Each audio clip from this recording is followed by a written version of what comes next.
Good morning and welcome to a sunny 2nd of February here in Gothenburg. We're lucky to see the sun. It's been gone and it seemed to be wanting to be out all day. 5-6 weeks we haven't seen the sun, and up over there, very tiny dot, you can see the first skyscraper of Gothenburg, the Charles Tower, in itself amazing. And could you, Kalle, please point the screen? I think I zoomed in on the Carla Tower. Thank you. We will continue today with Rosen's excellent article, How Can We Signify Being? Semiotics and topological self-signification. And we continue on page 258, and I left off at the second paragraph, and we got into the Merleau-Pontysian Necker cube. Merleau-Ponty, as I said previously, used the Necker cube to explain the ambiguous nature of perception, which lead to the subject, that the subject is being active.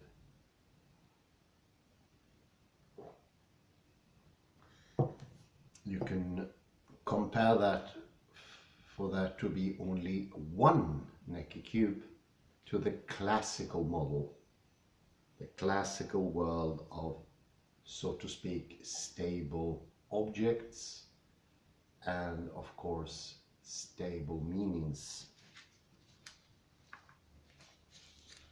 Second paragraph, 258.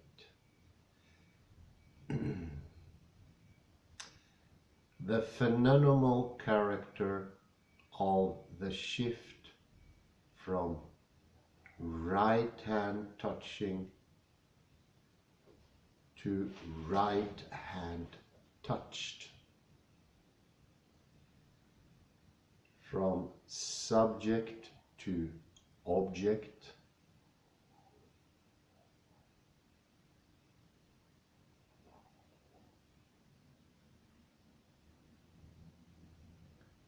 inside to outside,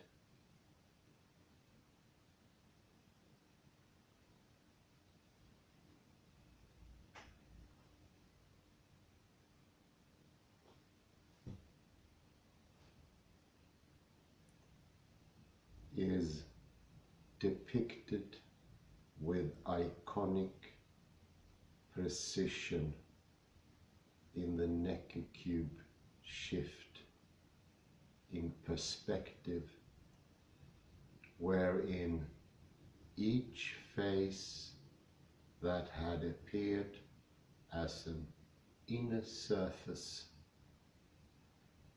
now presents itself as an outer surface.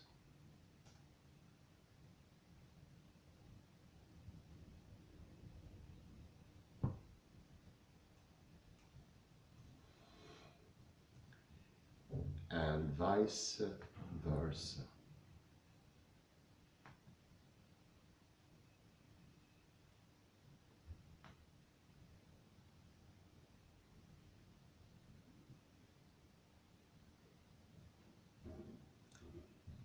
And if we view the cube in our customary way of viewing things,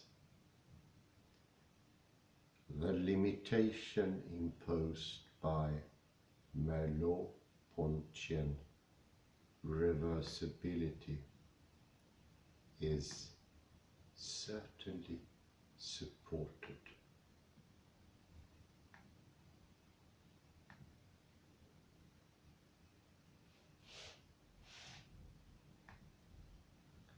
The hinge between perspectives, solid, unshakable, remains irredeemably hidden.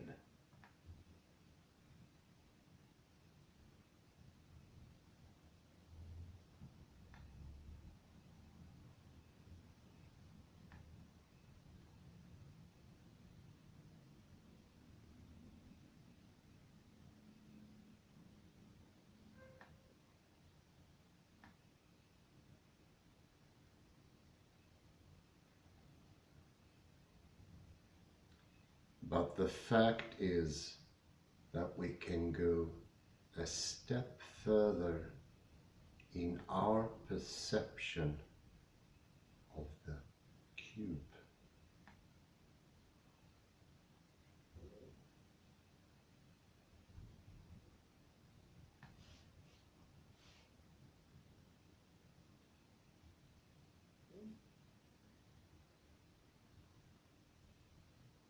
Instead of allowing our glance to merely oscillate from one perspective to the other,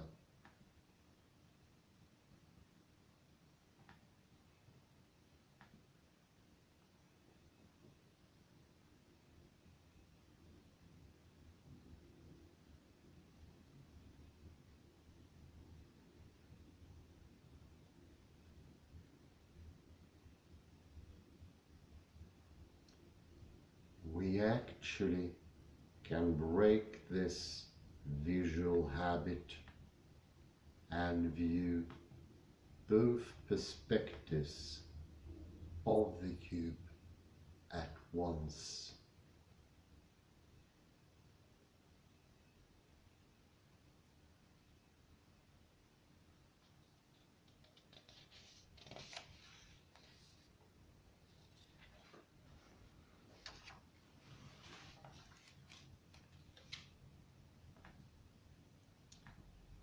In figure 2b, I've added some volume to the Necker cube, fleshed it out a bit.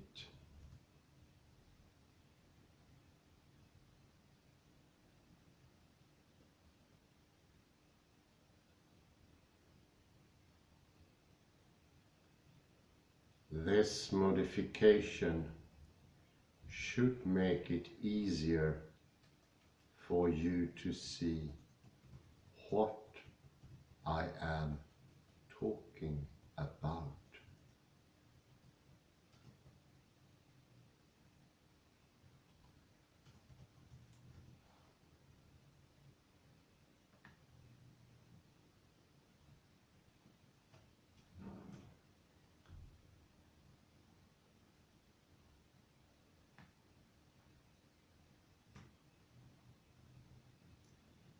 When the cube's perspectives are integrated, as I am suggesting,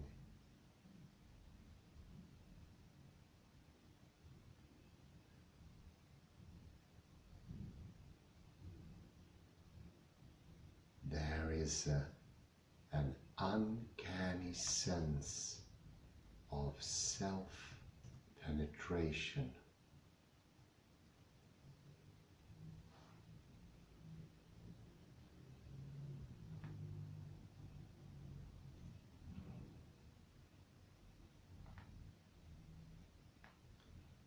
The cube appears to do the impossible, to go through itself.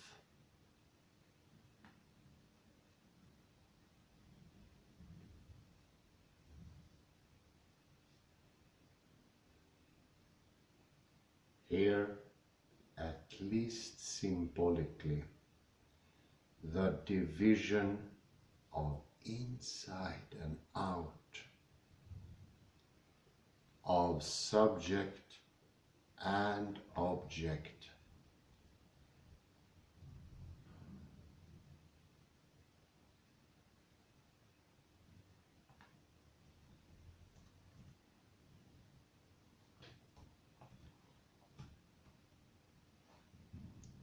Is surmounted in the creation of an experiential structure whose opposing perspectives are simultaneously given.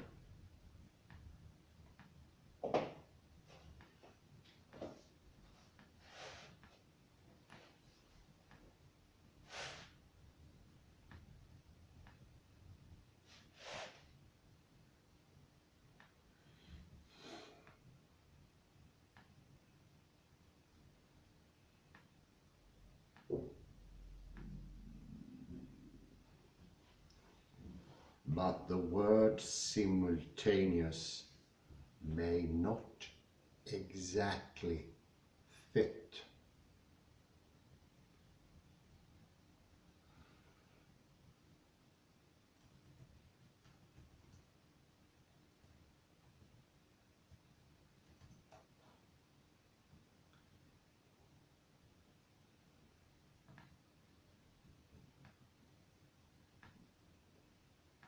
I am proposing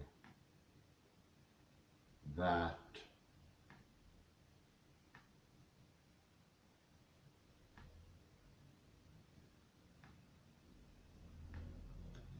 we can apprehend the cube in such a way that its differing viewpoints overlap in time as well as in space.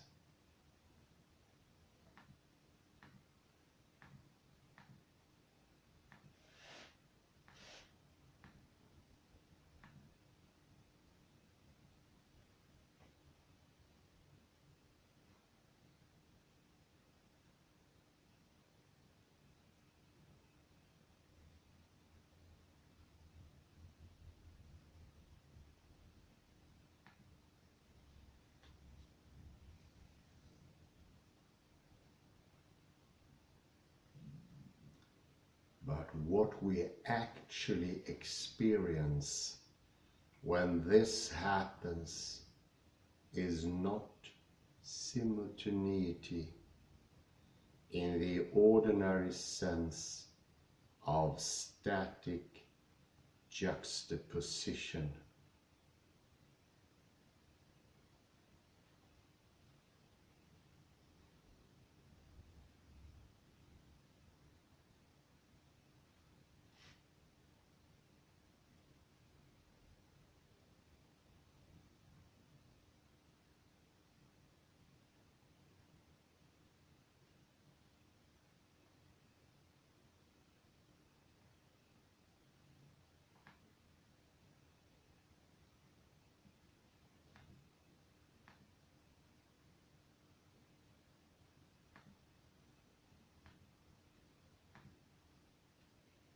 We do not encounter opposing perspectives with the same immediacy as figures appearing side by side in space.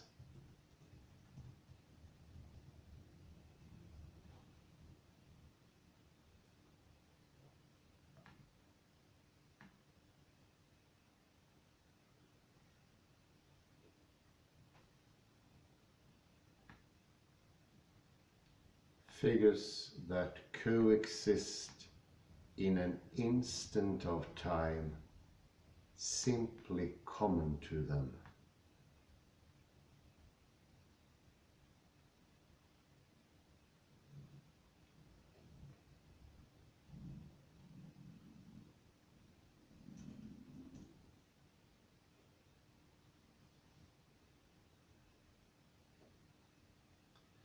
as do the words printed on this page, for example.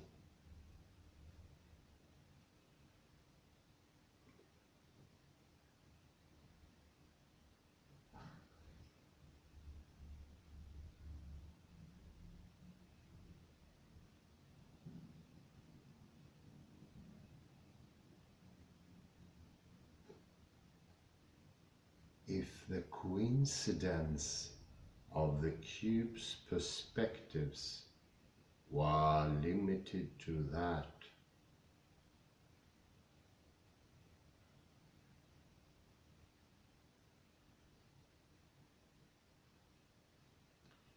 Merleau-Ponty certainly would be right to say that such opposites could never reach coincidence.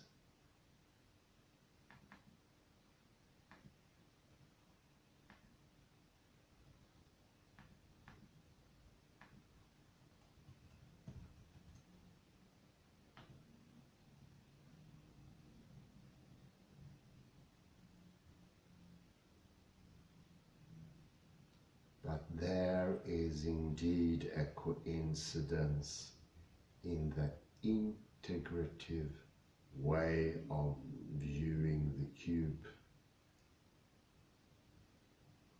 For perspectives are not related in simple temporal succession.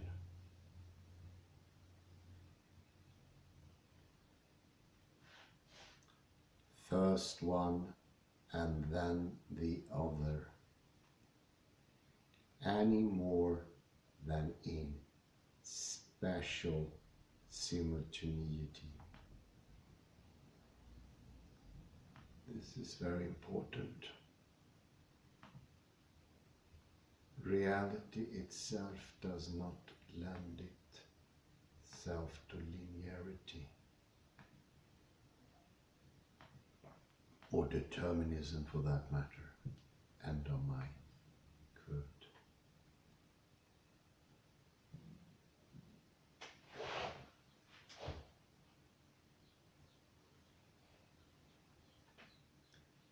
If opposing faces are not immediately co-present,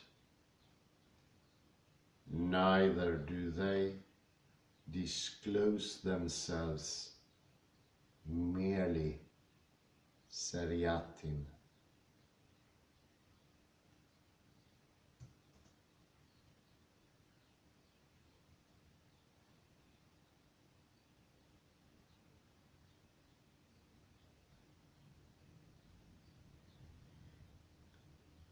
In the externally mediated fashion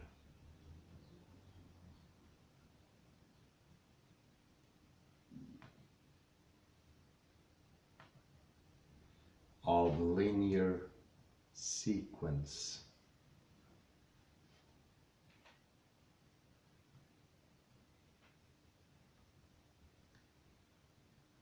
instead the relation is one of internal mediation.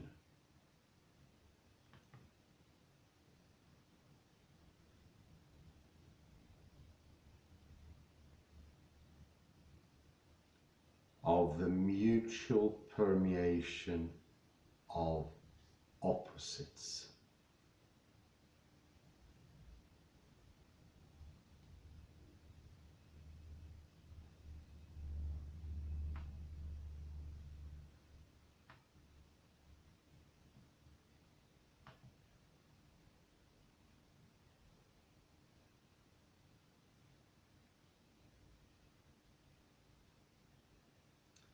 Perspectives are grasped as penetrating each other in a manner that blends space and time so completely that they are no longer recognizable in their familiar, categorically dichotomized forms.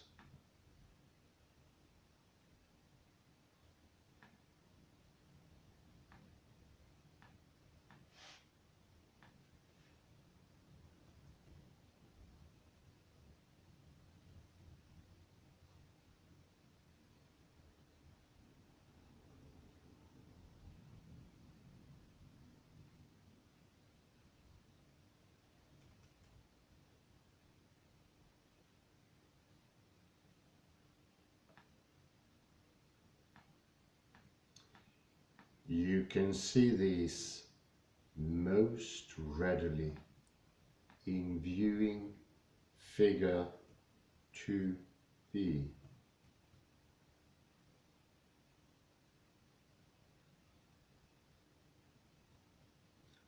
When you pick up on the odd sense of self-penetration of this allegedly impossible figure,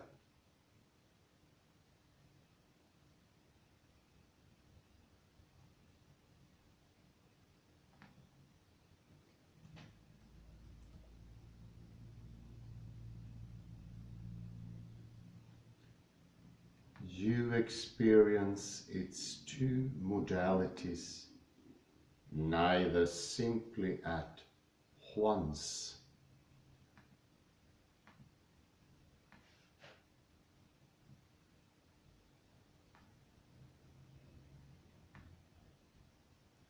nor one simply followed by the other.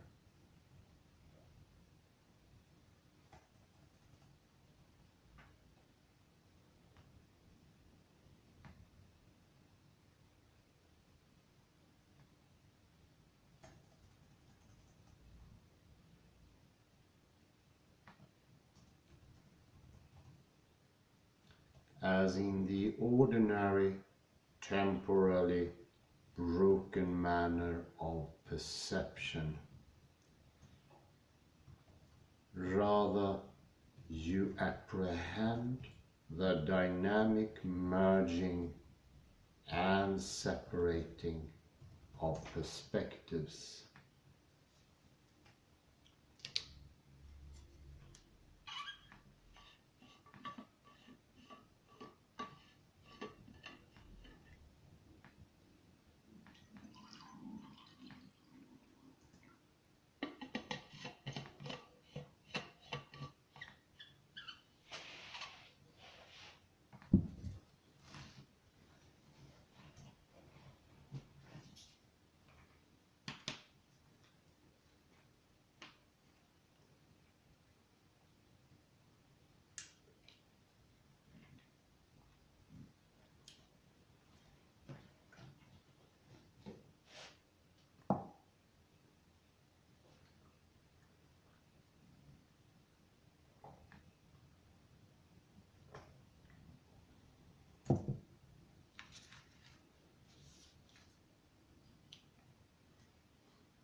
Nevertheless,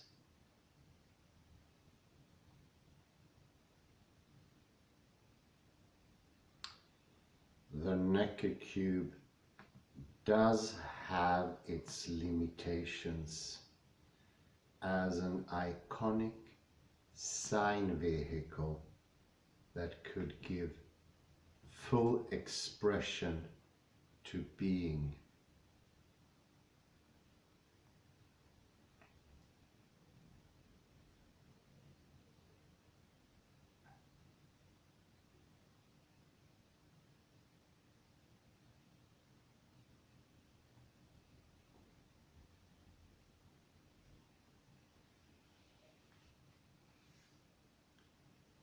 For while the merging of subject and object is indeed effectively symbolized by the merging of inside and outside, suggested in the integrative way of viewing the cube.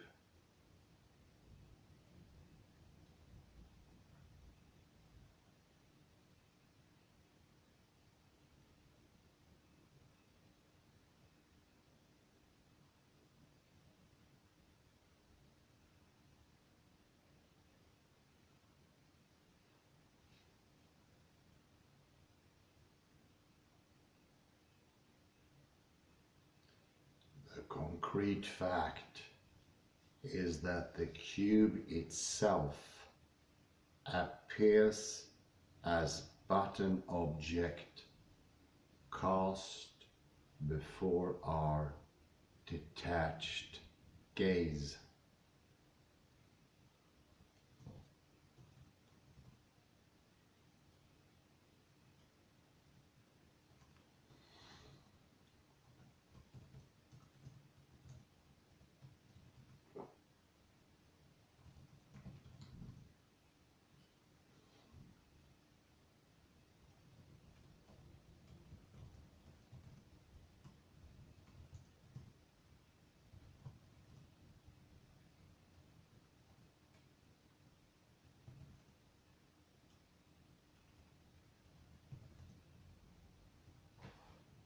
The subjectivity of he or she who views the cube is not tangibly implicated in the subject-object merger that is depicted.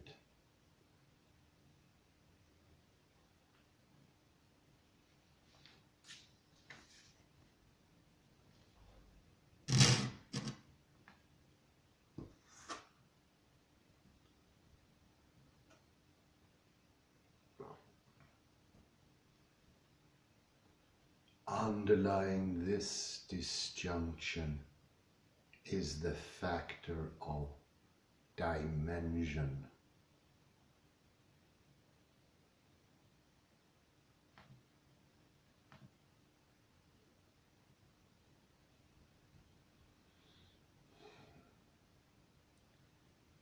The basic cube is a one-dimensional line drawing embedded in two-dimensional space. The flat surface of the page.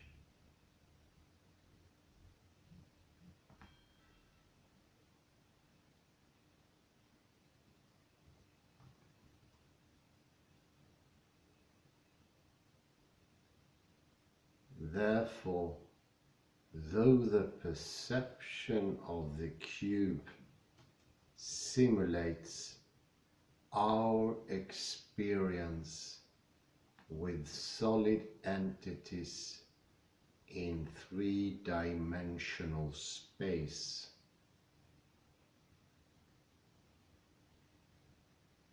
the cube as such is certainly not solid.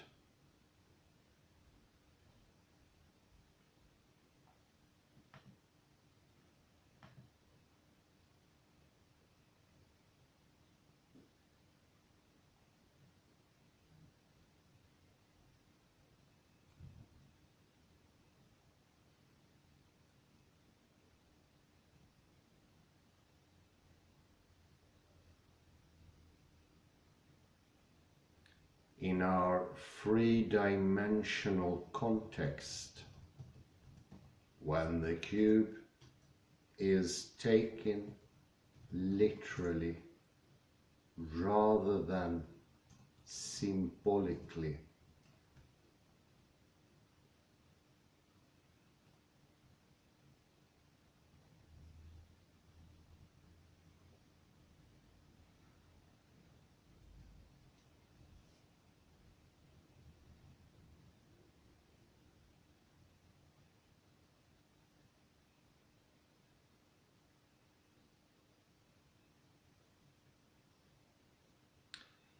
It is thus just an object I reflect upon,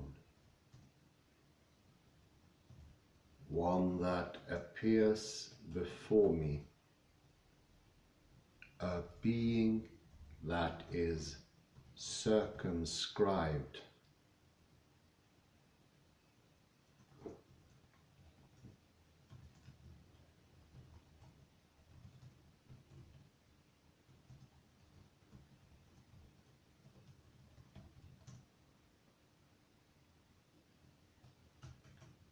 Closed into itself, closed off from the inwardness of this three-dimensional subjectivity that does the reflecting.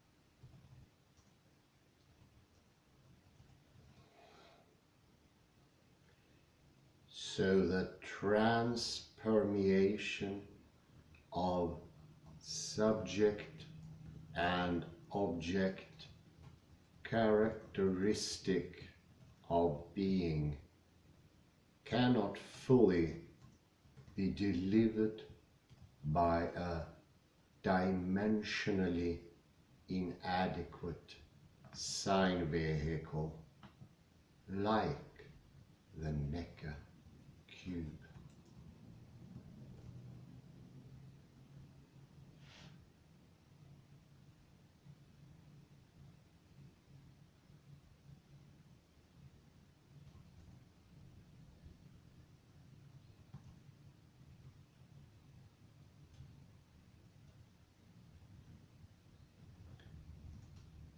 Is it possible that if a higher dimensional version of the cube were available, we would be able to go further?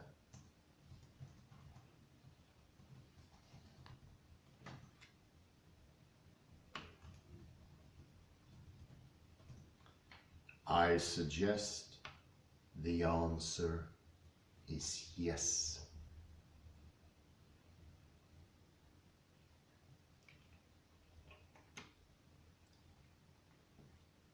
A resounding yes, I add.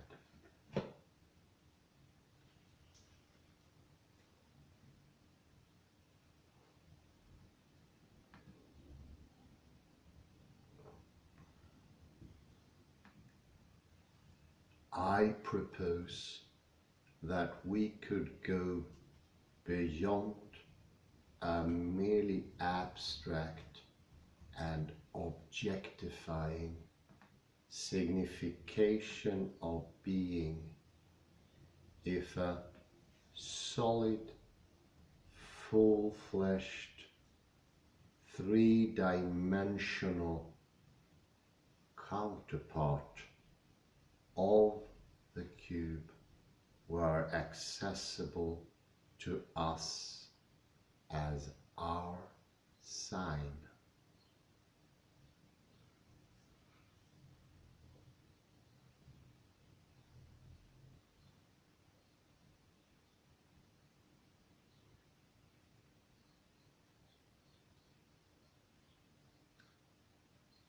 This paradoxical semiotic body could be read in such a way that while standing before us, it would also stand within us.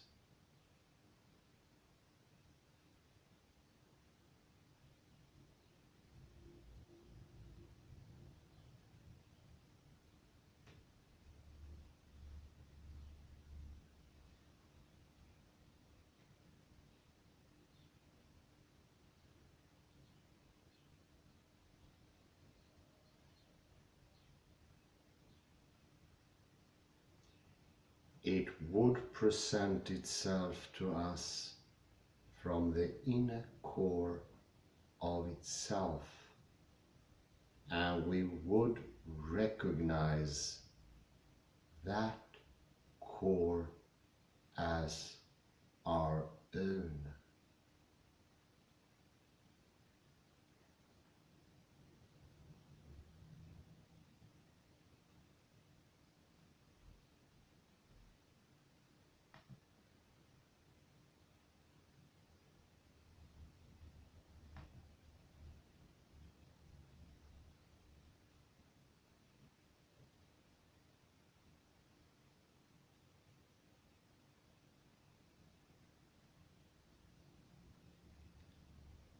That is to say, the three-dimensional object serving as our sign and the dimension constituting our subjectivity would be utterly open to one another,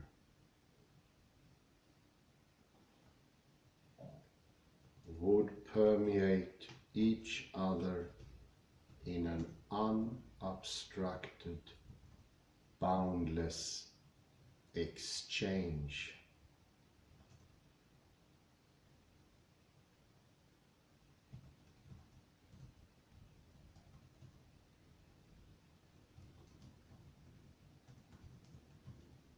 Thus, whereas we do not lose our objectivity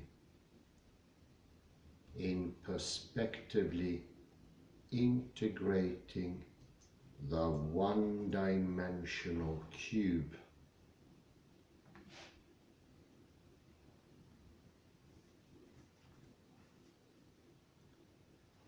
whereas the integrated viewing of this object does not encompass our own subjective viewing process.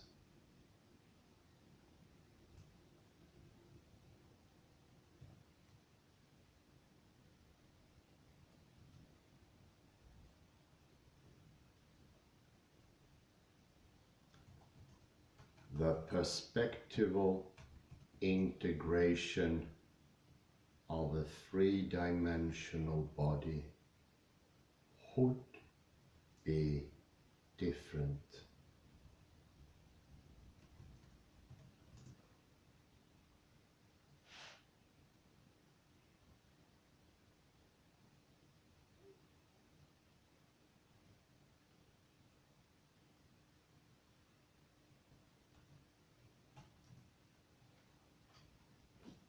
Now integration of what is out there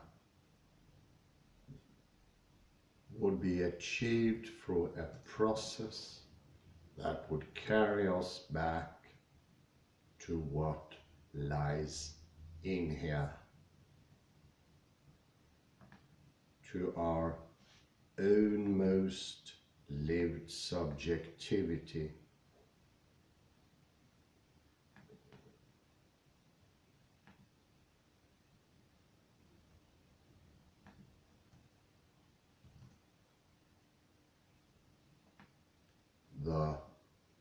To the sub-objectivity of being.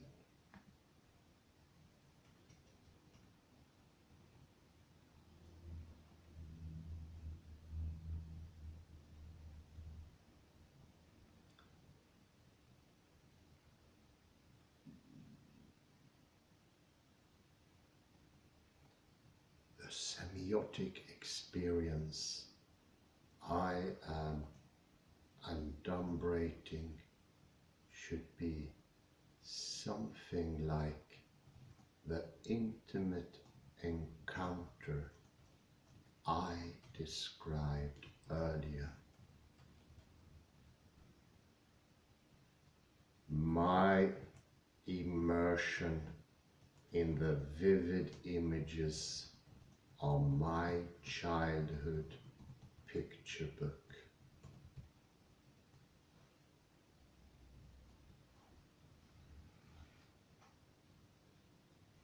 But there is a crucial difference.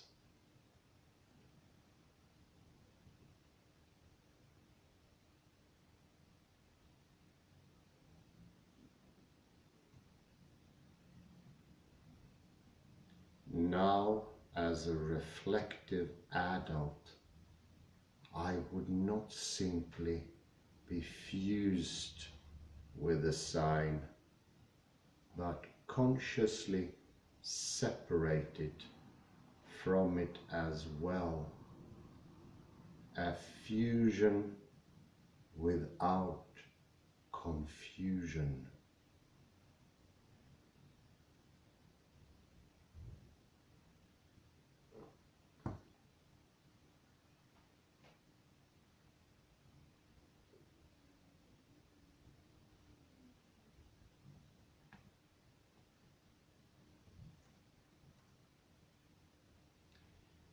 To gain further insight into the three-dimensional body of paradox that would serve as our sign,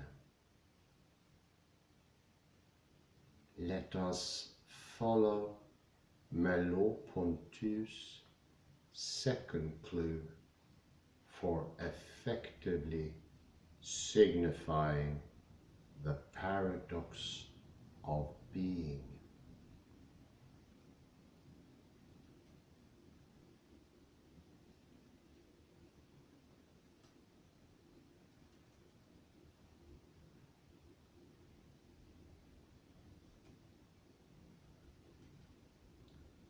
Three point two, topology.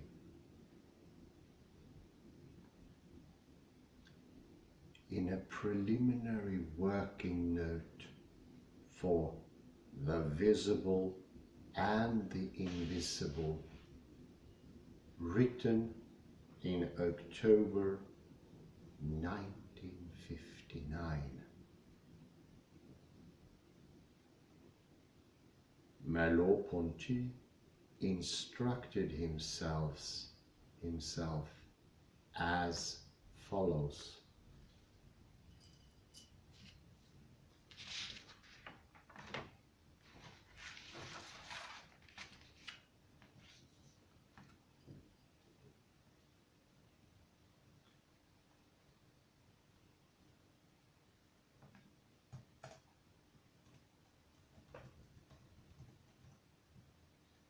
Take topological space as a model of being.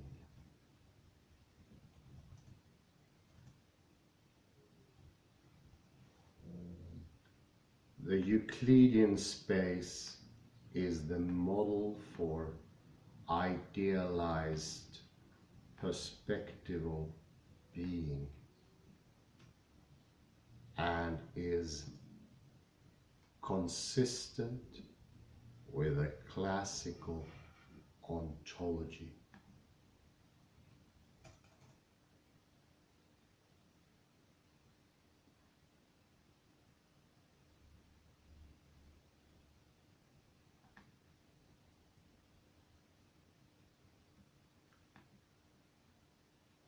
The topological space, on the contrary, gives the image of being that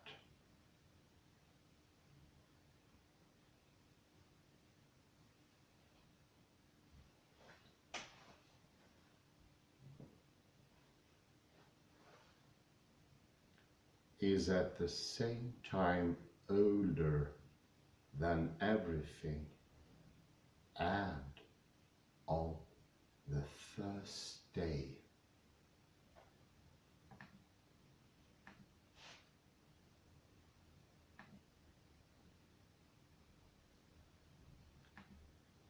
topological space is encountered not only at the level of the physical world,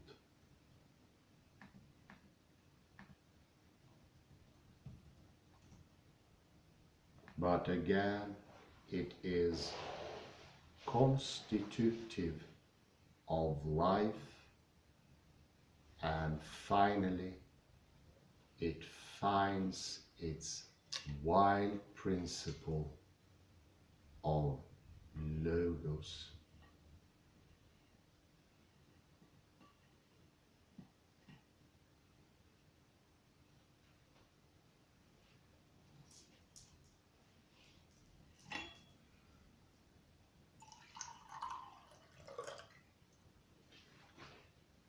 It is this wild or brute being that intervenes at all levels to overcome the problems of the classical ontology.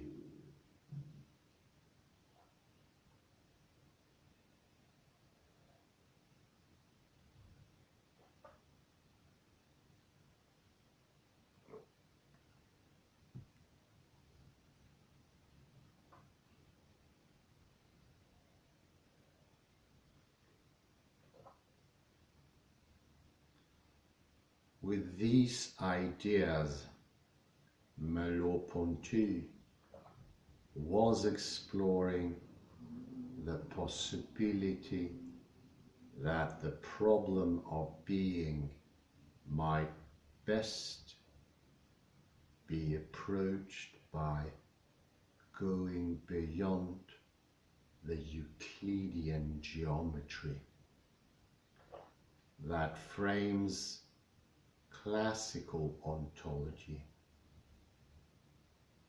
and considering instead the mathematical discipline of topology.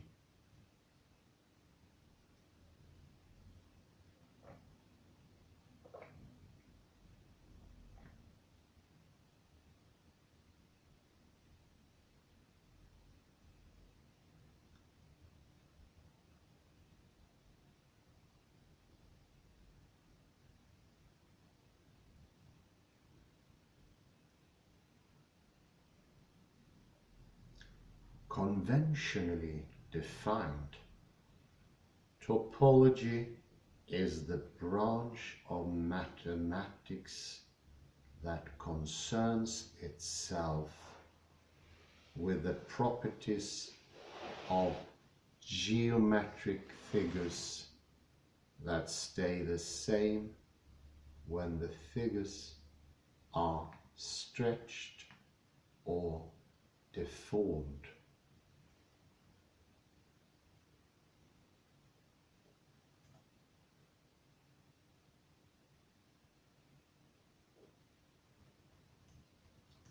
Through topology, a much wider range of geometric phenomena can be studied than with limited to the postulates of Euclid.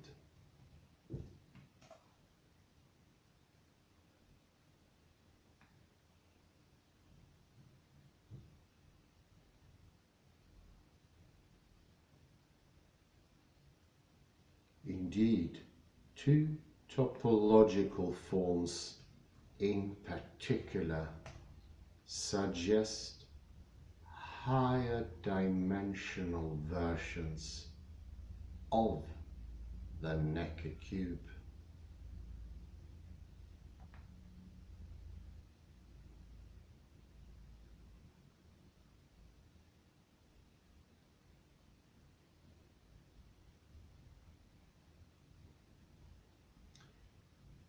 To examine the first of these, we begin with a comparison.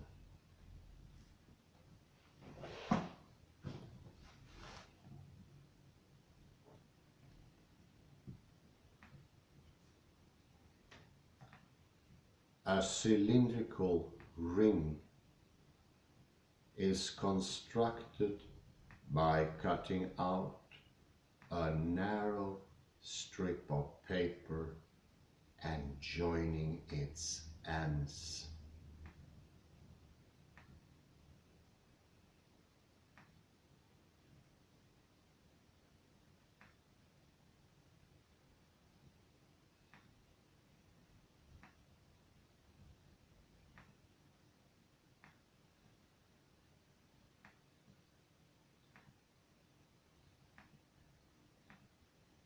The surface of Möbius, figure 3b, is produced simply by giving one end of such a strip a half twist before linking it with the other.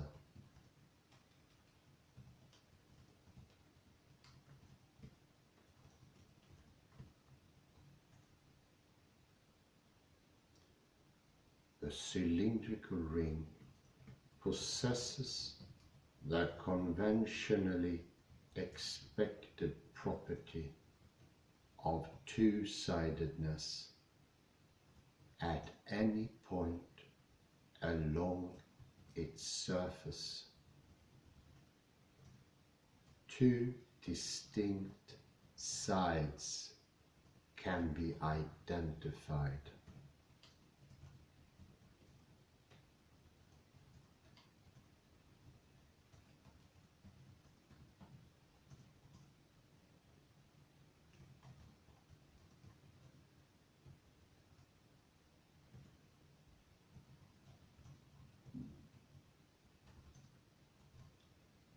Now, in the Möbius case, it is true that if you place your index finger anywhere on the surface,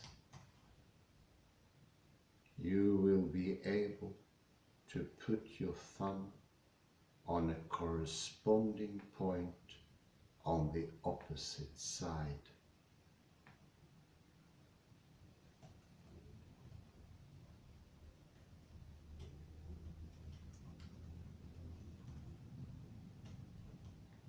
The Möbius strip does have two sides, like the cylinder.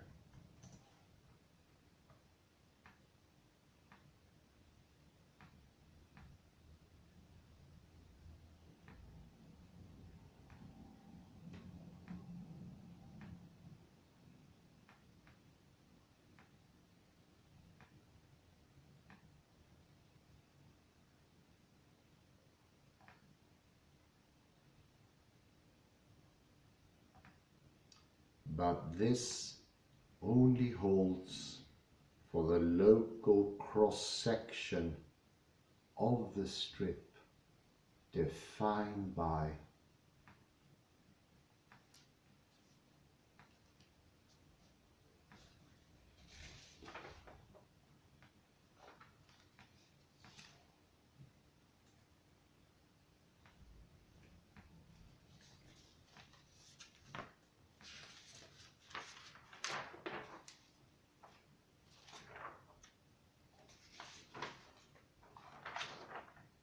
thumb and forefinger.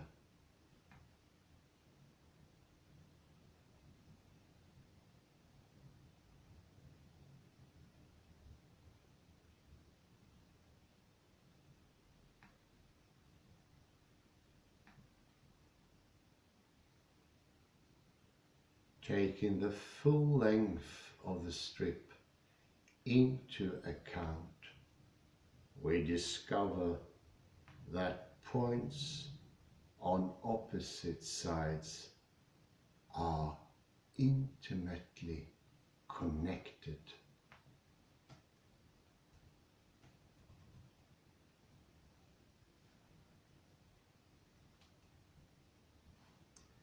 They can be thought of as twisting or dissolving into each other as being bound up internally.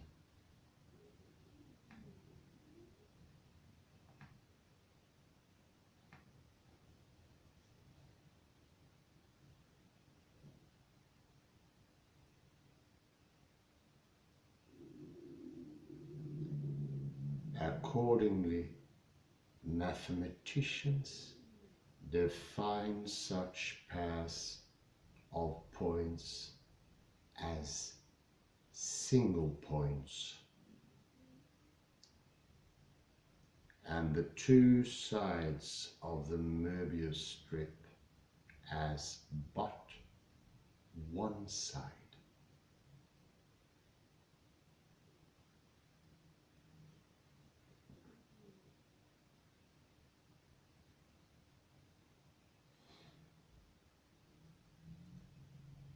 If the Möbius property of one-sidedness is difficult to imagine in the abstract, it is very easy to demonstrate.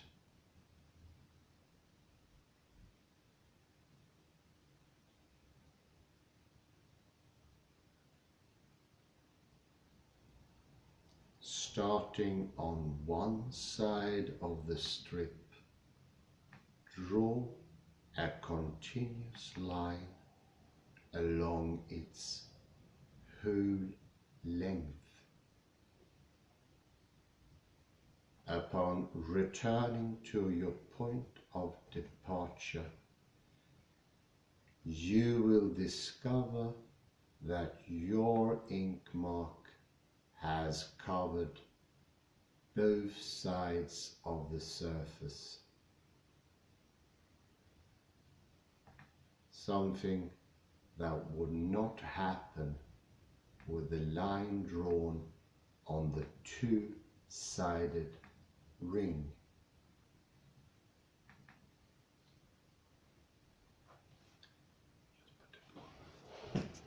So my dear colleague Kalle Lundahl will now demonstrate how to do the Möbius strip.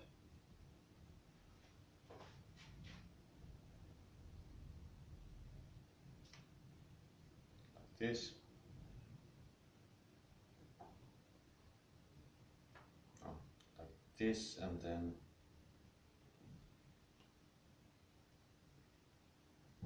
no, like this. One turn.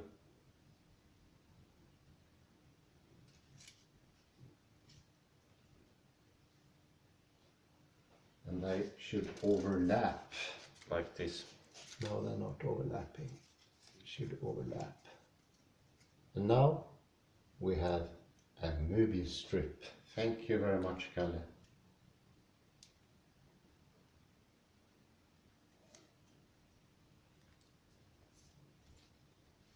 Fantastic, very good. I will now draw the line as explained by Merleau-Ponty in the words of Rosen, and you can see for yourself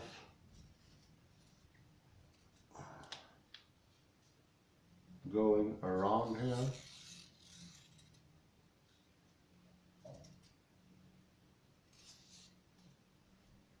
It will be going into the inside, so to speak. And further into the inside. And going all the way around.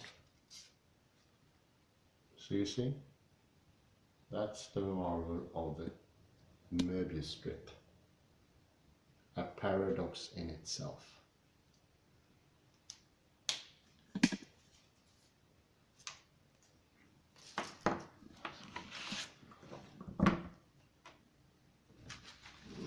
And this, of course, is not something that would happen with a line drawn on a two-sided ring.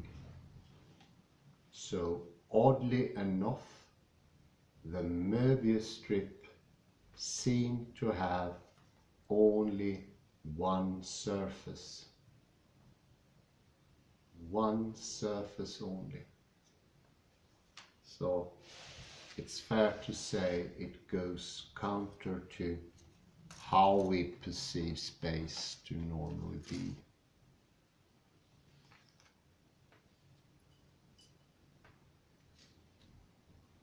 It is important to recognize that the surface of Möbius is not one-sided in the homogeneous sense of a single side of the cylindrical ring.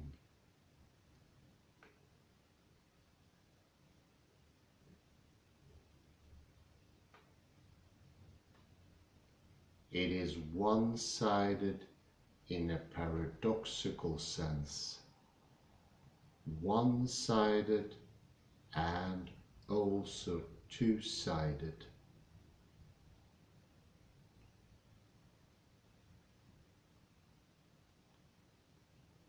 For the local distinction between sides is not simply negated with the expansion to the Möbius as a whole.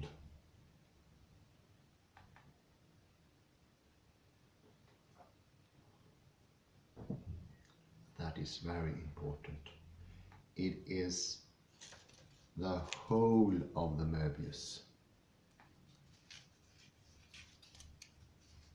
Nothing being outside of it, all of it.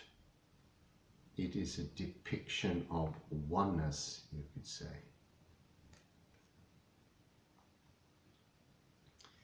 In coming to interpenetrate each other, the sides do not merely lose their distinct identities. Möbius oneness is essentially similar to the oneness of the perspectively fused Necker cube.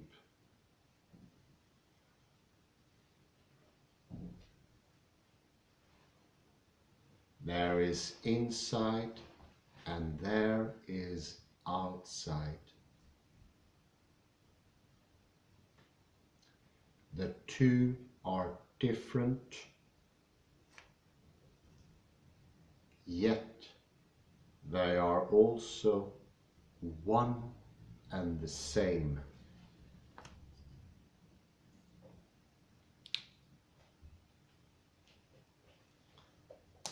Merleau-Ponty and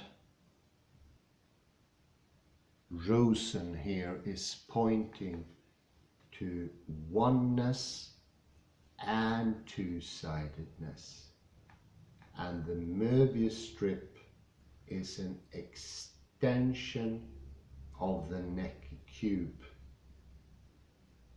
There is an added dimension, so to speak. Necker cube is one surface all, whereas the Möbius strip is in a way participating in the same league or game as cylindrical forms. We bring it one level higher up.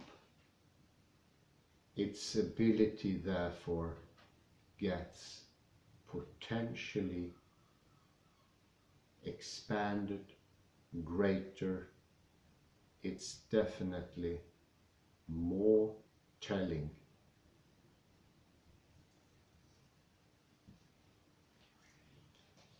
One way of seeing it is comparing between a sculpture and a painting. Möbius strip is there the sculpture, and painting is the Necker cube. Now we will have some words from my dear colleague Kalle Lundahl coming in here. Because of the sun, I prefer to sit there if you don't mind. Of course not. I'm just gonna put it to your eye level.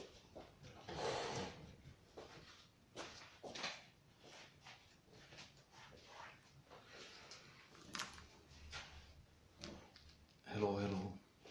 I would like to thank Steve M Rosen for his 2014 paper, How Can We Signify Being?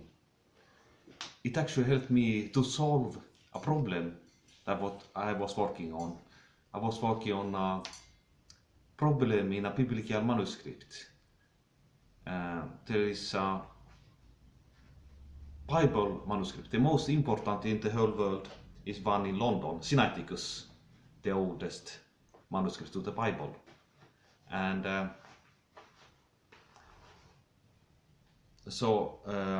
issue is the original text, that is you have first the original writer, that is the copies who copied the manuscript from another copy, older manuscript.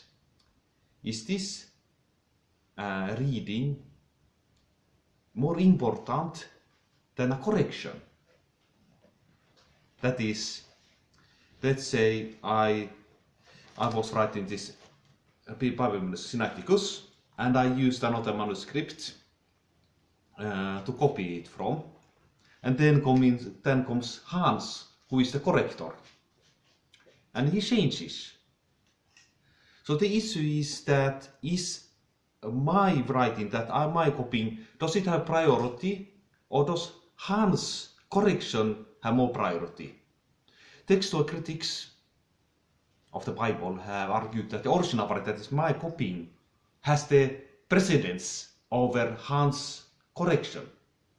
Now I read a paper from 2016 who argues that, a certain Loretta Mann, who argues that the correction should have the equal value to my reading. And I agree with this standpoint. So why should suppose I made an error, and if I have noticed that error, I would be embarrassed. Or whatever reason. So why should the original reading have precedence over the correction, or vice versa? And and this Möbius band helped me to see the issue. And more precisely, when I heard Rose's paper read by Hans, I was thinking about Escher's drawing hands. That is, in this drawing by Escher, you have one hand drawing, and then you have the other hand, the superimposed, so to say. So which hand, if we could say that one hand is my hand, the other is Hans' correction. So which should have priority? Or we could think that both hands in this Escher drawing are mine. Instead, Hans is coming from the outside, he is the author, Escher himself, who, so to say, corrects in some way my writing. So nothing has really a priority, everything goes into another. So I thank Rosen and also Escher and Hans for highlighting this issue with intercorrectness. So we shouldn't create unfair, so to say, juxtapositions, or give priority to one thing and then press down the other. Thank you. Thank you. Very good, thank you.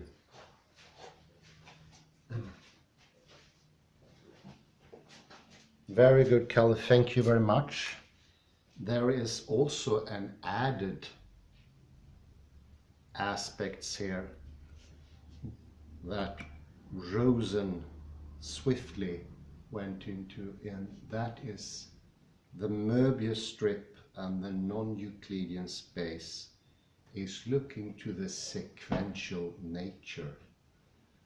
Linear sequential mode does not really make any sense in this space.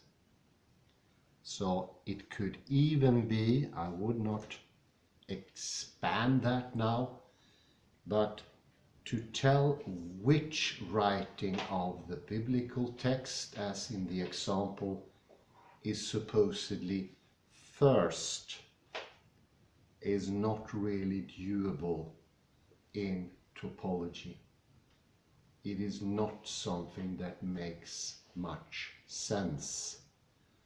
And that would put the idea of the original further into parenthesis, make it more complicated even so. Just a little pointer. I will take a pause and continue my reading.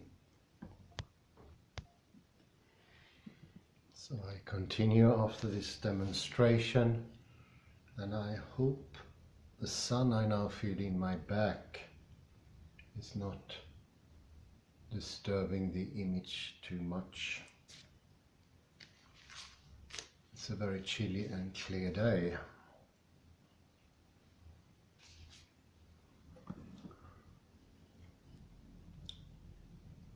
The relationship between the Möbius surface and the Necker cube can be understood as analogous to that between a sculpture and a painting.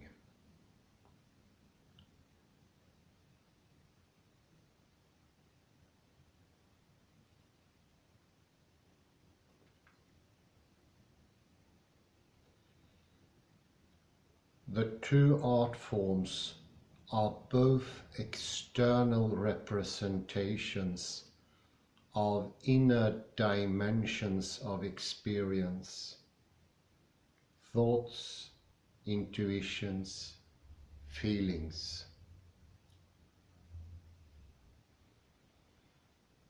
But the sculpture, by making significant use of three spatial dimensions instead of two,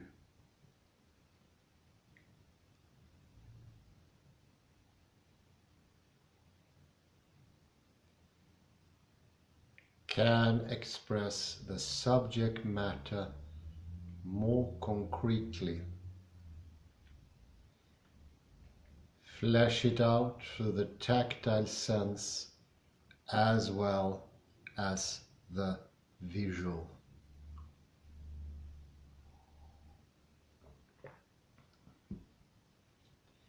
In like manner, since the Möbius strip is a two-dimensional surface,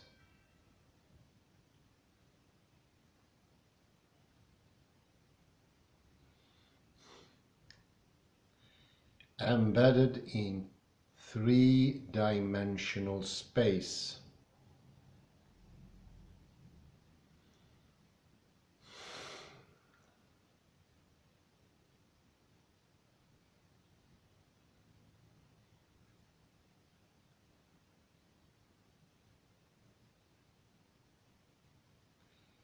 it can signify the paradoxical union of opposites more concretely than can the lines of the schematic cube, limited as they are to a two-dimensional medium of expression.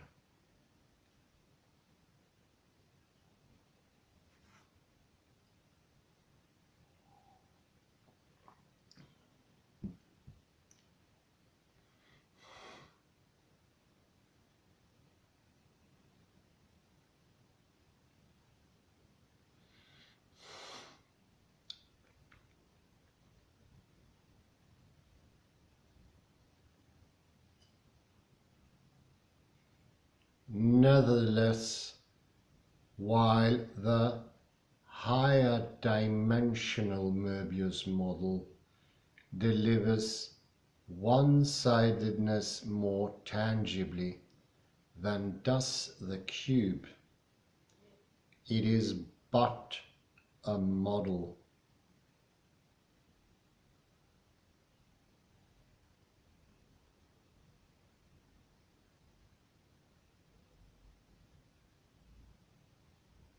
A representation of being's subject-object paradox that implicitly objectifies it.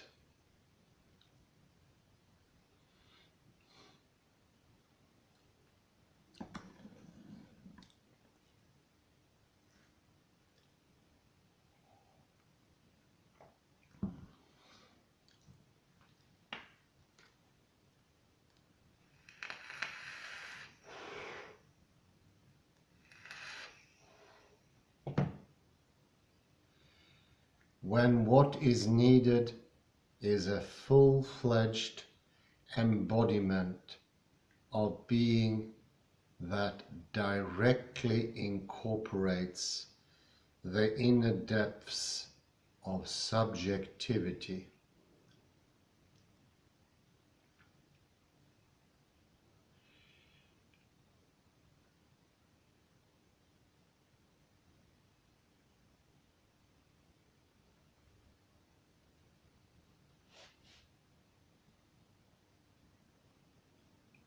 What would be required for the latter?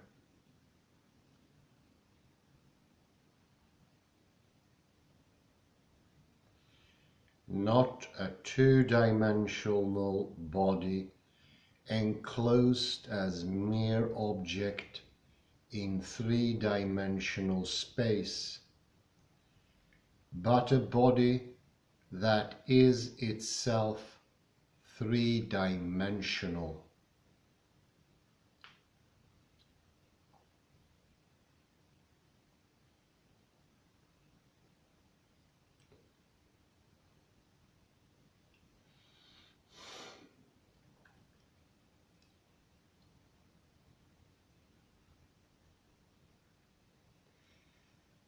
There exists a higher dimensional counterpart of the Möbius surface.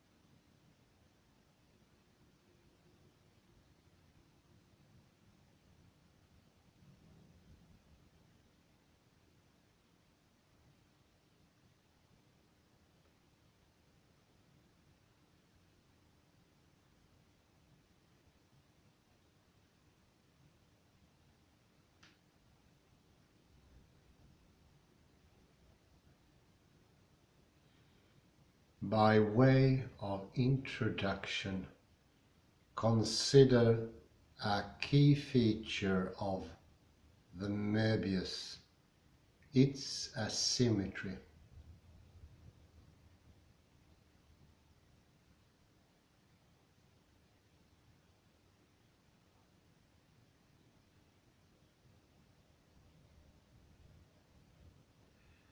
Unlike the cylindrical ring, the Möbius strip has a definite orientation in space.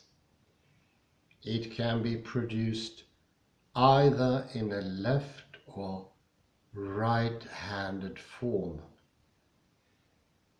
depending on the direction in which it is twisted.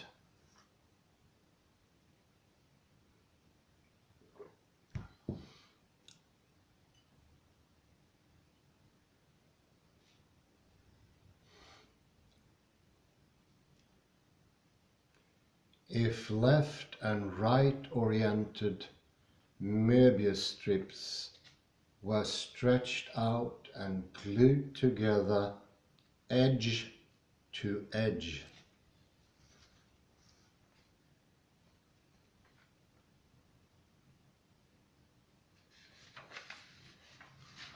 a topological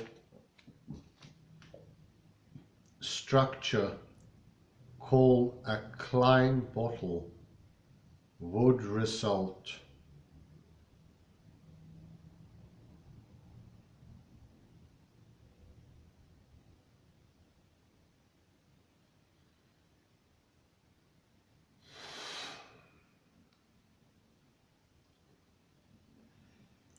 The Klein bottle has the same property of asymmetric one-sidedness as the two-dimensional Möbius surface.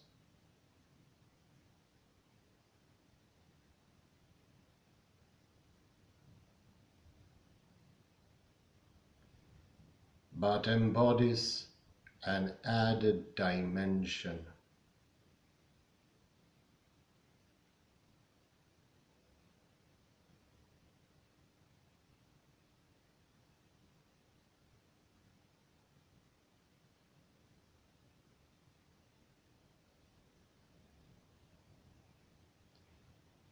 Mathematicians tell us that we cannot really produce a proper physical model of this curious bottle. That is, left and right facing Möbius bands cannot be superposed on each other in three-dimensional space without tearing the surfaces.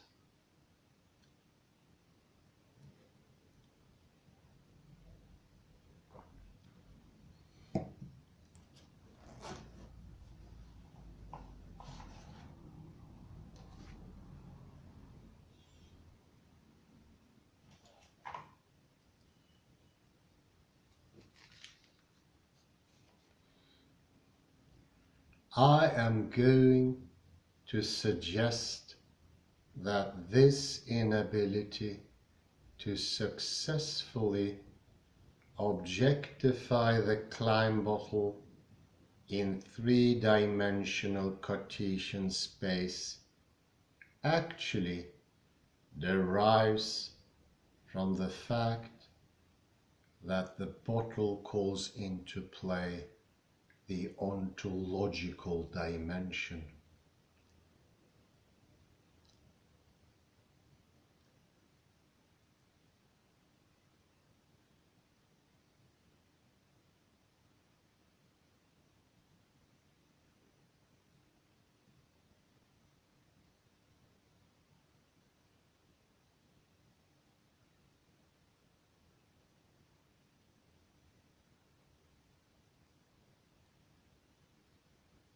There's a different but mathematically equivalent way to describe the making of a Klein bottle that, for our purposes, will be instructive. Once again, a comparison is called for.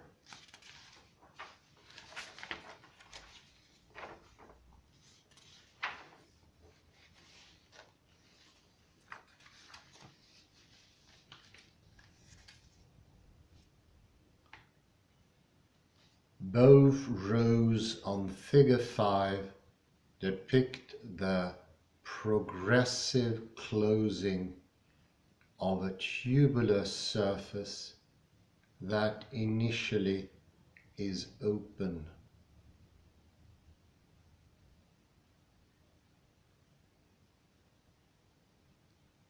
In the upper row, the end circles of the tube are joined in the conventional way, brought together through the three-dimensional space outside the body of the tube to produce a do-not-shaped space, more technically known as a torus. which is a higher order analog of the cylindrical ring.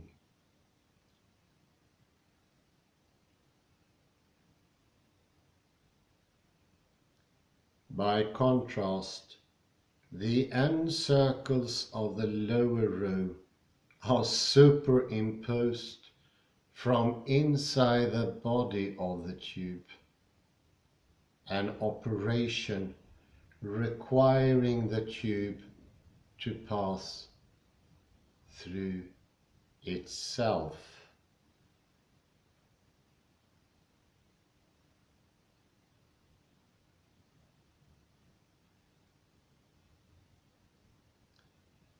This results in the formation of the Klein bottle.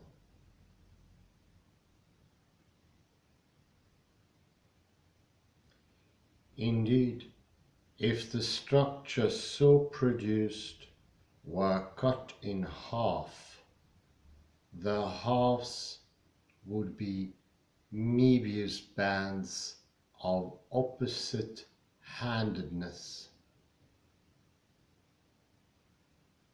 But in three-dimensional space,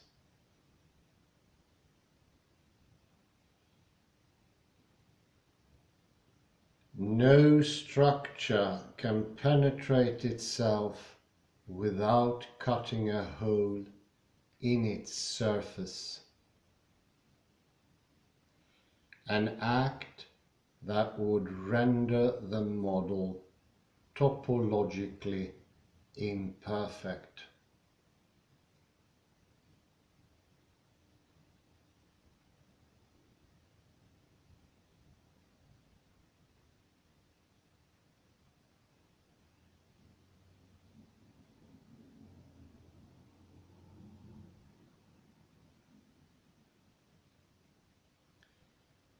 So, from a second standpoint, we see that the construction of a Klein bottle cannot effectively be carried out when one is limited to the three Cartesian dimensions that frame our experience of external objective reality.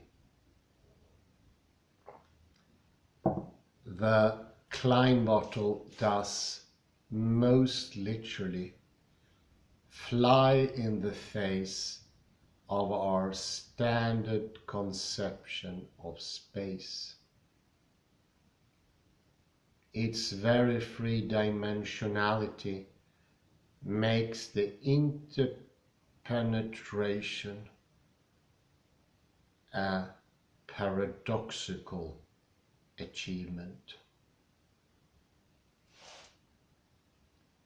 Something that literally cannot be done within the Cartesian coordinates.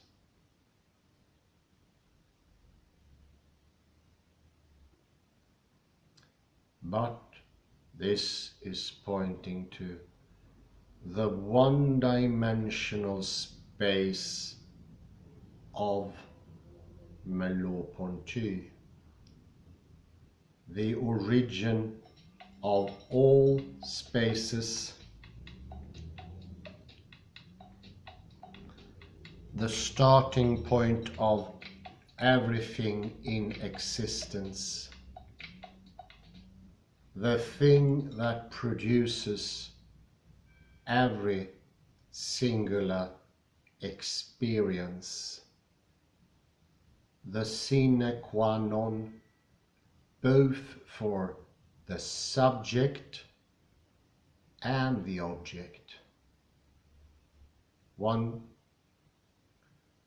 could say that this ontological foundation is before strictly all what we mean to be space, dimensionality, extensionality, the very directionality of life in itself.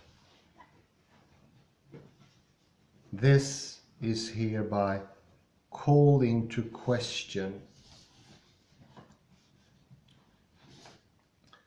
I would say the Klein bottle is a clear pointer to an expanded, developed,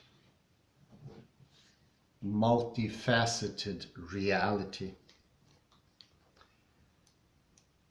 It is a carrier of good news. It's a true evangelium of where we all stem from, our original haven or paradise. A paradise that was never lost, because all of three-dimensionality is still coming from one dimensionality, from the origin, before the subject observes the object, or the observation is the same as the split, happening simultaneously, and thereafter enters time and three-dimensional space.